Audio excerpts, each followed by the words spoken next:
ദൈവത്തിൻ്റെ പരിശുദ്ധ നാമം വാഴ്ത്തപ്പെടട്ടെ.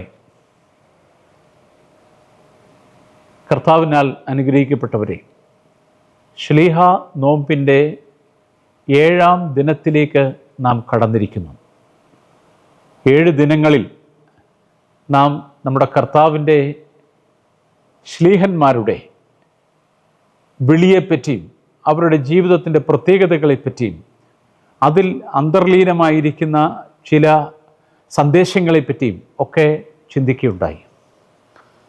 ഇന്ന് ഒരു വാക്യം വായിച്ച് ഞാൻ ആരംഭിക്കുന്നു.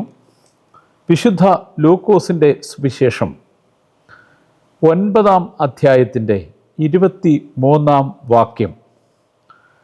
പിന്നെ അവൻ എല്ലാവരോടും പറഞ്ഞത്, എന്നെ അനുഗമിക്കുവാൻ ഒരുത്തൻ ഇച്ഛിച്ചാൽ അവൻ തന്നെത്താൻ നിഷേധിച്ച് നാൾതോറും തൻ്റെ കുരിശെടുത്തുകൊണ്ട് എന്നെ അനുഗമിക്കട്ടെ. ഇതേറെക്കുറെ എല്ലാവർക്കും അറിയാവുന്ന ഒരു വാക്യമാണ്. നമ്മുടെ കർത്താവ് ശിഷ്യത്വത്തിൽ അന്തർഭവിച്ചിരിക്കുന്ന ത്യാഗത്തെപ്പറ്റി പഠിപ്പിക്കുന്ന വളരെ മനോഹരമായ ഒരു വേദഭാഗമാണ്. ശിഷ്യത്വം അത് ഒരു പൂമെത്തയല്ല. ഒരു ശിഷ്യനായിരിക്കുക എന്ന് പറഞ്ഞാൽ അത് വളരെയേറെ ശ്രമസാധ്യമായ ഒരു കാര്യമാണ്. അതിൽ അന്തർഭവിച്ചിരിക്കുന്ന ഒത്തിരിയേറെ ത്യാഗങ്ങളുണ്ട്. നമ്മുടെ കർത്താവിൻ്റെ പിന്നാലെ പോയ ശ്ലീഹന്മാർ എല്ലാവരും അവരവരുടേതായ നിലയിൽ ത്യാഗോജ്വലമായ ജീവിതം നയിച്ചവരാണ്. ശ്ലീഹൂസോ അല്ലെങ്കിൽ ശ്ലീഹാത്വം, ശ്ലീഹൂസോയും സൊഹദൂസോയും ഒരുമിച്ച് പോകുന്ന 2 സങ്കല്പങ്ങളാണ്. ഒരു ശ്ലീഹ ആയിരിക്കുന്നവൻ മിക്കവാറും ഒരു സഹദായും ആയിരിക്കും. അപ്പോൾ ശ്ലീഹാത്വവും സഹദാത്വവും അല്ലെങ്കിൽ രക്തസാക്ഷിത്വവും ഒന്നിച്ചു പോകുന്ന 2 കാര്യങ്ങളാണ്. കർത്താവിൻ്റെ ശ്ലീഹന്മാരെ നോക്കിയാൽ അറിയാം. 12 പേരിൽ ഒരാൾ കെട്ടുഞാന്ന് ചത്തു. മറ്റൊരാൾ മാത്രം, അതായത് ഏറ്റവും ഇളയവനായ യോഹന്നാൻ മാത്രമാണ് സ്വാഭാവിക മരണം പ്രാപിച്ചത്. ബാക്കി എല്ലാ ശ്ലീഹന്മാരും അവരവർ പോയ ദേശത്ത് വെച്ച് അവരവർ സുവിശേഷം അറിയിച്ച അതാത് രംഗങ്ങളിൽ വെച്ച് സഹദാ മരണം പ്രാപിക്കുകയായിരുന്നു. പത്രോസിനെ തല കീഴായി കുരിശിച്ചു.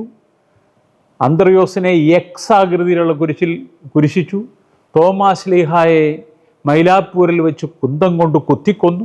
ബർത്തുൽമായെ തോലുരിച്ചു കൊന്നു. ഇങ്ങനെ ഓരോരുത്തരും ഈ സഹദായുടെ വഴിയിൽ, സഹദാത്വത്തിൻ്റെ വഴിയിൽ നടന്നവരാണ്. അതുകൊണ്ട് ശ്ലീഹൂസോയും സൊഹദൂസോയും ഒരുമിച്ച് പോകുന്ന കാര്യങ്ങളാണെന്ന് നമ്മുടെ കർത്താവ് നേരത്തെ തന്നെ പറഞ്ഞിട്ടുണ്ട്. അതുകൊണ്ട് ഈ ലൂക്കോസിൻ്റെ സുവിശേഷം 9-ാം അധ്യായം 23-ാം വാക്യം എല്ലാവരും ഈ ശ്ലീഹ നോമ്പിൽ ഓർത്തിരിക്കേണ്ടതാണ്. കർത്താവിനെ അനുഗമിക്കുന്നവർക്ക് എല്ലാവർക്കും കർത്താവ് ഒറ്റ കാര്യം മാത്രമേ പ്രോമിസ് ചെയ്തിട്ടുള്ളൂ. അതെന്താണ്? നാൾ തോറുമുള്ള കുരിശ്. കുരിശെന്നല്ല അവിടെ എഴുതിയിരിക്കുന്നത്. വിശുദ്ധ ലൂക്കോസ് രേഖപ്പെടുത്തുന്നത് എൻ്റെ പിന്നാലെ വരുന്നവൻ കുരിശെടുത്തുകൊണ്ട് വരണമെന്നല്ല, നാൾ തോറും തൻ്റെ കുരിശെടുത്ത് വരണമെന്നാണ്. Every day invariably U will have a cross. എല്ലാ ദിവസവും ഒഴിച്ചുകൂടാനാവാത്ത ഒരു കുരിശ് നമുക്കുണ്ടാവും. കർത്താവിൻ്റെ പിന്നാലെ പോയവർക്കെല്ലാം ഈ കുരിശുണ്ടായിരുന്നു. ഞാൻ മുമ്പ് സൂചിപ്പിച്ചതുപോലെ ശ്ലീഹന്മാർ, ഈ നാം ഓർത്ത് പ്രാർത്ഥിക്കുന്ന, മധ്യസ്ഥത ആഗ്രഹിക്കുന്ന ഈ ശ്ലീഹന്മാരെല്ലാവരും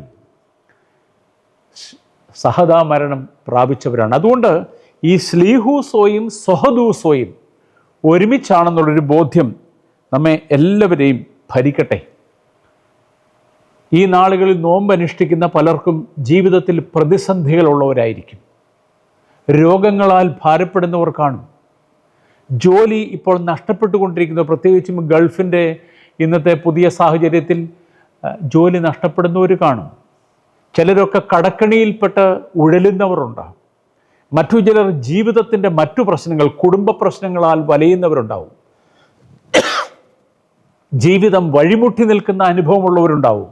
അവരോടെല്ലാം ഈ ശ്ലീഹ നോമ്പിൽ പറയാനുള്ളത്, നാം മാതൃകളാക്കി വയ്ക്കുന്ന ഈ കർത്താവിൻ്റെ ശ്ലീഹന്മാർ എല്ലാവരും ഈ കുരിശിൻ്റെ വഴിയിൽ സഞ്ചരിച്ചവരാണ്. അതുകൊണ്ട് കുരിശില്ലാത്ത ഒരു ജീവിതത്തെപ്പറ്റി നമ്മൾ ചിന്തിക്കണ്ട. കുരിശില്ലാത്തൊരു ജീവിതം കർത്താവ് ഒരിക്കലും തരികയില്ല. യേശുക്രിസ്തു അങ്ങനെയാണ് പറഞ്ഞത്, എൻ്റെ പിന്നാലെ വരുന്നവൻ എല്ലാ ദിവസവും കുരിശെടുക്കണം എന്നാണ്. അല്ലാതെ കുറച്ച് നാളത്തേക്ക് ഒരു കുരിശ് തരാമെന്നല്ല. Every day you will have a cross. അത് സഹിക്കുവാനും വഹിക്കുവാനും ഒരുപക്ഷെ അവസാനം അന്ത്യത്തോളം മരണം വരെ സഹിച്ചു നിൽക്കുവാനും കഴിയുന്നവന് മാത്രമേ കർത്താവിൻ്റെ രാജ്യത്തിൽ പങ്കുകാരനായി തീരാനായിട്ട് പറ്റുകയുള്ളൂ. പത്രോസിനെ പറ്റി ഒരു കഥ പറഞ്ഞു കേട്ടിട്ടുള്ളൂ. ഒരു സാങ്കല്പിക കഥയാണെന്ന് തോന്നുന്നു. ഒരുപക്ഷെ നിങ്ങൾ ചിലരൊക്കെ കേട്ടിട്ടുണ്ടാവും. ആ കഥയുടെ പേര് ഖോവാദിസ് എന്നാണ്. ഖോവാദിസ് എന്ന് പറഞ്ഞാൽ പത്രോസിനെ കൊല്ലാനായിട്ട് റോമൻ കാരാഗൃഹത്തിൽ പിടിച്ചിട്ടിരിക്കുകയാണ്. അവിടെ നിന്ന് എങ്ങനെയോ അയാൾ രക്ഷപ്പെട്ട് അവിടുന്ന് ആരും കാണാതെ ഓടി കിതച്ച് റോമ നഗരത്തിൻ്റെ ആ ഗേറ്റ് കടന്ന് പുറത്ത് വരുമ്പോൾ എതിരെ ഒരാൾ വരുന്നു. നോക്കിയപ്പോൾ ആരാണ്? നമ്മുടെ കർത്താവായ യേശുവാണ്. ഇത് കർത്താവിൻ്റെ പുനരുത്ഥാനത്തിന് ശേഷം നടന്ന ഒരു കഥയായിട്ടാണ് ചിത്രീകരിക്കുന്നത്. യേശു മശിഹ നേരെ എതിർപ്പെടുകയാണ്.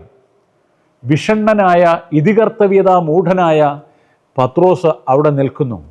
എന്നിട്ട് അദ്ദേഹം വളരെ ഒരു വിഷാദഭാവത്തിൽ കർത്താവിനോട് ചോദിക്കുകയാണ്, ഖോവാദിസ്, കർത്താവെ നീ എവിടെ പോകുന്നു?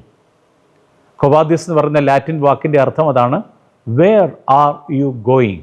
നീ എവിടെയാണ് പോകുന്നത്? നീ എവിടേക്ക് പോകുന്നു എന്ന് ചോദിക്കുമ്പോൾ കർത്താവ് പറയുകയാണ്, ഞാൻ കുരിശിക്കപ്പെടാൻ പോവുകയാണ്. നീ ആ തടവറയിൽ കിടക്കുകയായിരുന്നു, നിന്നെ കുരിശിക്കാനായിട്ട് കൊല്ലാനായിട്ട് വിധിച്ചിട്ടിരിക്കുകയാണ്. നീ എന്ത് ചെയ്തു? നീ അവിടുന്ന് രക്ഷപ്പെടാൻ നോക്കുകയാണ്. പക്ഷേ ആ രക്ഷപ്പെടിയിൽ എനിക്ക് വേണ്ട, നിനക്ക് പകരം ഞാൻ പോയി വീണ്ടും ഒരിക്കൽ കൂടെ കുരിശിക്കപ്പെടാം.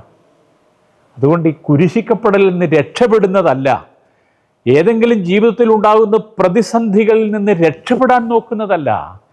അതിനെ ദൈവം തരുന്നതാണെങ്കിൽ, ദൈവഹിതപ്രകാരമുള്ളതാണെങ്കിൽ അതിനെ സന്തോഷത്തോടെ സ്വീകരിച്ച് പ്രത്യാശയോടെ മുന്നോട്ട് പോകുന്നതാണ് യഥാർത്ഥമായ ശിഷ്യത്വം. അതാണ് ദ കോസ്റ്റ് ഓഫ് ഡിസൈപ്പിൾഷിപ്പ്, അല്ലെങ്കിൽ ശിഷ്യത്വത്തിൽ അന്തർഭവിച്ചിരിക്കുന്ന ത്യാഗം എന്ന് പറയുന്നത്. അത് നമുക്ക് ഓരോരുത്തർക്കും അനുഭവവേദ്യമാവട്ടെ. ജീവിതത്തിൻ്റെ നിരാശാപൂർണമായ അനുഭവങ്ങളിലൂടെ പോകുന്നവർ, തളർന്നുപോയി എനിക്കിനി ആരുമില്ല എന്ന് ജീവിതത്തിൽ നിർണയം പ്രാപിച്ചവർ, പലതരത്തിൽ ജീവിത പ്രതിസന്ധികൾ ഉഴന്ന് വലഞ്ഞു നിൽക്കുന്നവർ, അവരോടെല്ലാം പറയാനുള്ളത്, നമ്മുടെ കർത്താവ് നമുക്ക് തരുന്ന കുരിശ് നിശ്ചയമായിട്ടും അവന് വഹിക്കുവാൻ കഴിയും, നമ്മളെ ബലപ്പെടുത്തുവാൻ കഴിയും. കർത്താവിൻ്റെ പിന്നാലെ പോയ ശ്ലീഹന്മാർ ആ തരത്തിൽ ഒരുപക്ഷെ അവർ സഹതാ മരണം പ്രാപിച്ചെങ്കിലും ചരിത്രത്തിൻ്റെ ഏടുകളിൽ, തങ്കലിപികളിൽ അവരുടെ പേരുകൾ എഴുതപ്പെട്ടതും ഇന്ന് സ്വർഗത്തിൽ കർത്താവിനോടൊപ്പം അവർ സന്തോഷിക്കുന്നതും ഈ വഴിയിൽ സഞ്ചരിച്ചതുകൊണ്ടാണ് എന്നുള്ള ബോധ്യം നമ്മെ ഭരിക്കട്ടെ.